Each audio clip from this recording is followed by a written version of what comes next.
Lease और rent में क्या है अंतर? कौन सा अग्रीमेंट है आपके लिए बेहतर? नमस्कार, मैं हूं अदिति। दोस्तों, आज हम आपको बताएंगे कि रेंट और लीज में क्या है अंतर और क्या है इसके फायदे और नुकसान। लेकिन आगे बढ़ने से पहले पगार बुक को जल्दी से सब्सक्राइब कर लीजिए और ऐसी लीगल और जरूरी वीडियोस की जानकारी आप तक सबसे पहले पहुंचे, इसके लिए बेल आइकन भी प्रेस कर दीजिए। हम अक्सर लीज और रेंट इन दोनों शब्दों के संपर्क में आते हैं। कई बार हम गाड़ी, घर या कोई दूसरी प्रॉपर्टी को किराए पे लेने की प्रक्रिया में रेंट शब्द का इस्तेमाल देखते हैं, तो इसी समान प्रक्रिया के दौरान कई बार लीज शब्द का प्रयोग भी देखते हैं। ऐसे में कंफ्यूजन होना तो स्वाभाविक है। तो आइए जानते हैं क्या है रेंट और लीज में अंतर और क्या है आपके लिए बेटर। देखिए, लीज टर्म का प्रयोग तब होता है जब हम कोई वस्तु लंबी अवधि यानी कि 1 साल से ज्यादा के लिए किराए पे ले रहे होते हैं। वहीं जब हम किसी वस्तु को 1 साल से कम समय के लिए किराए पे लेते हैं तो वहां रेंट एग्रीमेंट होता है। किसी लीज एग्रीमेंट की सीमा 10, 15 या इससे ज्यादा सालों की भी हो सकती है। मान लीजिए आपने एक ऑफिस अपने उपयोग के लिए 5 साल के लिए किराए पे लिया या किसी दूसरी पार्टी को दिया है। यहाँ आपका एग्रीमेंट लीज प्रकार का होगा। इसको लीज डीड के तौर पर भी संबोधित किया जाता है। एक लीज एग्रीमेंट में 2 पक्ष होते हैं, लेसर यानी पट्टेदाता जिसने की प्रॉपर्टी को किराए पे दिया है, और लेसी यानी कि पट्टेदार जिसने की प्रॉपर्टी किराए पे ली है। इसके विपरीत रेंट के मामले में मकान मालिक और किराएदार पक्षकार होते हैं। लीज कई प्रकार के होते हैं, जैसे कि फिनेंस या वित्त लीज, ऑपरेटिंग या परिचालन लीज, बिक्री और लीज बैक, प्रत्यक्ष lease, open ended lease, close ended lease, single investor या एकल निवेशक लीज, लेवरेज लीज, घरेलू लीज, अंतरराष्ट्रीय लीज।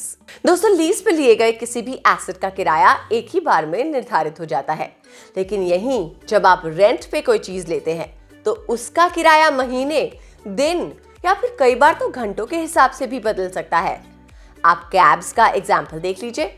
आज आपने सुबह किसी डेस्टिनेशन के लिए ट्रैवल किया है और अगर शाम में उसी जगह ट्रैवल करेंगे तो किराया बढ़ा हुआ पाएंगे।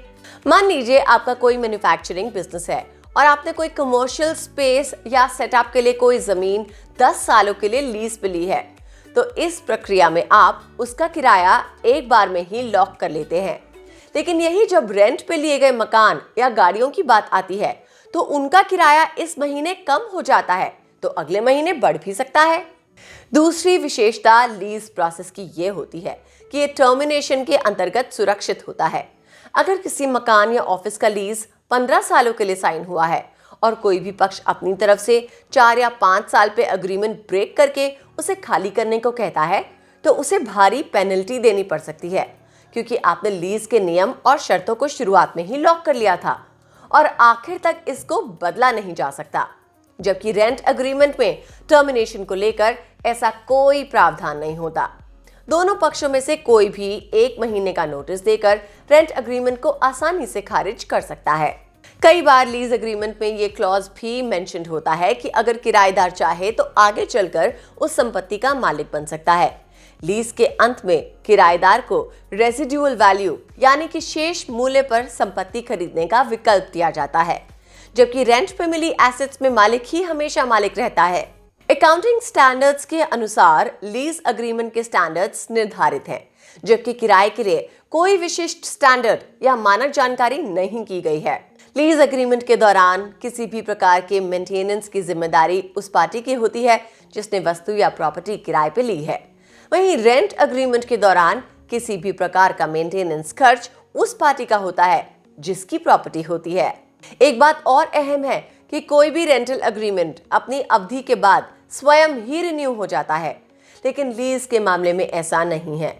इसे दोनों पक्षों को करवाना पड़ता है। दोस्तों, अगर आप कम वक्त के लिए किसी प्रॉपर्टी का उपयोग करना चाहते हैं तो आप निश्चित तौर पर रेंट एग्रीमेंट ही करवाएं। लेकिन अगर आपको उस एसेट की जरूरत लंबे वक्त के लिए है तो उसे लीज पर ले लें और खुद को लागत बचत से बचाएं और पूंजी पर्याप्तता का अवसर दें पूंजी पर्याप्तता का अवसर दें। इस वीडियो पे अपने विचार कमेंट बॉक्स के माध्यम से साझा करें और ऐसी जरूरी जानकारियों के लिए पगार बुक को फौरन ही सब्सक्राइब कर लें और बेल आइकन भी प्रेस कर दें। नमस्कार दोस्तों।